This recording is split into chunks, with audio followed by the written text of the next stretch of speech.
नमस्कार. तुम्हा सर्वांचे आपल्या जीवनसाधना यूट्यूब चॅनलमध्ये मी स्वागत करतो. व्हिडिओला सुरुवात करण्यापूर्वी मला एक तुम्हाला सांगायचं आहे की आजकाल व्हिडिओ अपलोड करण्याची इच्छाच होत नाही. जी माहिती इतर कुठेही उपलब्ध नसते ती माहिती तुमच्यापर्यंत पोचवावंसं वाटतं, पण व्हिडिओला व्ह्यूजच येत नसल्यामुळे मग इच्छा आता राहत नाही. फक्त चॅनेल चालू ठेवायचं आहे म्हणून कधीतरी एखादा व्हिडिओ रेकॉर्ड करावासा वाटतो. आता आजचा व्हिडिओ बनवण्याचं कारण काय की तुमच्यापैकी बऱ्याच जणांचा प्रश्न असतो की दादा आम्ही जप करतो, फरक काहीच पडत नाही. मी फार वर्षांपूर्वी एक व्हिडिओ अपलोड केला होता.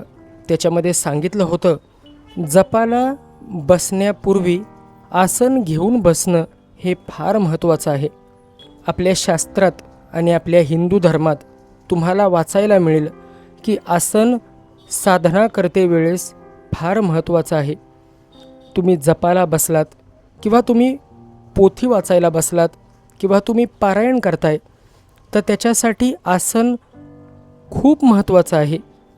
बघा, शास्त्रानुसार तुमच्या जपाचं फळ किंवा तुमच्या पूजेचं फळ जर तुम्ही शास्त्रोक्त पद्धतीनं केलं नाही तर ते सर्व फळ इंद्रदेवाला मिळेल असं नमूद केलेलं आहे. स्कंदपुराणात किंवा शास्त्रांमध्ये तुम्ही जर वाचलत तर तुम्हाला हे आढळून येईल. आता आसन का महत्त्वाचं? पंचमहाभूतांचेच आपण बनलेलो आहोत. जप केल्यानंतर मंत्राची जी ऊर्जा आहे किंवा एखादी पोथी पारायण करत असताना त्या 7 दिवसांमध्ये जी ऊर्जा निर्माण होते त्या ऊर्जेला तुमच्या शरीरात किंवा तुमच्या घरात खेळतं ठेवण्यासाठी जमिनीपासून काही सुरक्षित अंतर ठेवावं लागतं. इंद्रदेवाला शास्त्रानुसार वर मिळालेला आहे की जो मनुष्य कोणतीही विधी न करता जमिनीवर बसून जप करेल, शास्त्रीय विधी करेल, हवन करेल तर त्यांच्या जपाचं फळ हे इंद्रदेवाला मिळून जाईल. आणि म्हणूनच तुम्ही वर्षानुवर्ष जर यापूर्वी जप करत असाल आणि चटई किंवा ही घोंगडी आसन म्हणून जर तुम्ही घेत नसाल तर मग अशा वेळेला त्या तपाचं फळ आपल्याला मिळत नाही. म्हणून जप करते वेळेस किंवा पारायण करते वेळेस, सप्ताह वाचन करते वेळेस आसन घेऊन बसा. आसन घेऊन बसल्यानंतर त्या आसनालासुद्धा बसण्यापूर्वी आणि आसनावरून उठताना ह्या आसनाला तुम्हाला नमस्कार करून, अत्यंत कृतज्ञतेने नमस्कार करून हात जोडून त्याच्यावरून उठायचं असतं. त्यांच्यावर पाणी शिंपडून बसायचं. तसेच उठल्यानंतरसुद्धा त्यांच्यावर पाणी शिंपडून नमस्कार करून उठायचं असतं. त्यासोबतच ते उठल्यानंतर ज्या जागी आपण बसलो होतो ती जागा पुन्हा ओल्या कपड्याने पुसून साफ करावी. तर ही अशी शास्त्रामध्ये सांगितलेली आसन वापरण्याची साधी आणि सोपी विधी आहे. जर तुम्ही हे नियम पाळून जपाला बसलात, तुमच्याजवळ मग सिंगल चटई असली तरी चालेल किंवा ही घोंगडी असली तरीसुद्धा चालेल. घोंगडी घेऊन जर तुम्ही जपाला बसलात तर फार चांगला प्रभाव तुमच्यावर पडेल. मंत्र सिद्ध जसे व्हायला लागतील तसे ते सदैव तुमच्यासोबत राहतील. मंत्र हे कायम सिद्धच असतात.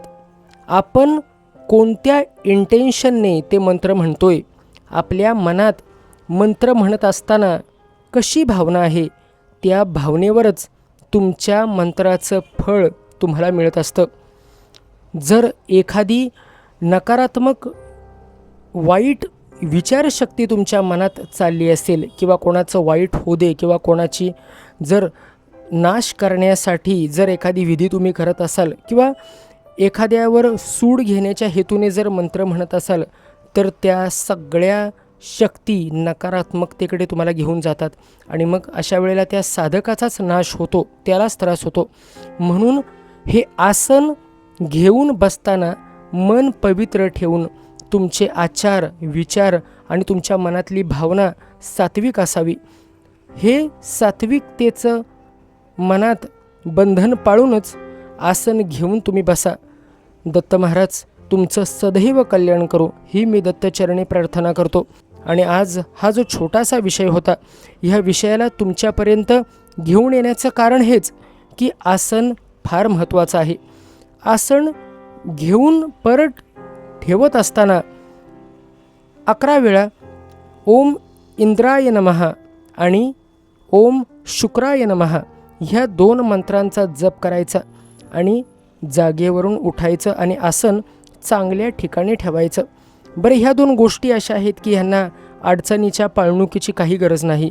तुम्ही हे जे घेऊन बसताय हे सदैव अडचणीमध्ये सुद्धा देव्हाऱ्यापासून एक विशिष्ट अंतर पाळून तुम्ही हे आसन घेऊन बसू शकता.